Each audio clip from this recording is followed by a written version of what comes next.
Alright. Client calls and states, my steering has got locked from a different angle. I cannot maneuver steering at different angles. So I just took up my green monster and had to go to a rescue mission done. So when we reached the client's car, we just put the plate down, and when you look at the steering inner shaft, it is actually stuck from a point. Client states that I turn 3 revolutions on the left, but the steering does not go beyond 3 revolutions. The steering has to turn 4 revolutions, but when the steering does not turn complete revolutions, then just be rest assured the car will get off the road. Now, when you look at the inner shaft of the steering, it is actually shaking from a point. Now, this is an indication that the inner shaft cabin has been destroyed. So we are going to remove that steering rack and take it to our specialist, who will give us a final solution. So when we actually look down here, there is nothing much that has been destroyed of his car.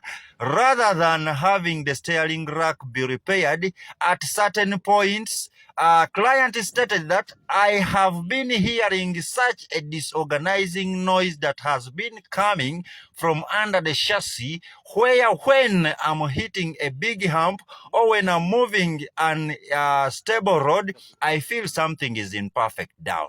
So as I check the steering rack, I have already ordered my guy to check the gearbox outer cap to see whether they have some problem.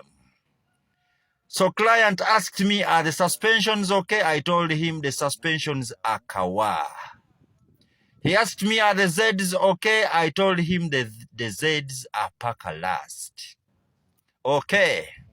So my boy calls me up here down to see what is actually taking place on the gearbox end cap. Boy tells me the cap is shaking. Okay. You can clearly see this is a true manifestation that your gearbox shall have imperfections of the bang bang every time you feel them coming from under the engine or under the bay. This is something that you shouldn't have in your ride. A ride should be at least 75% suspension good. Okay, now the rest of the work is done outside here. So we are going to put the things into our car, then get back to the system.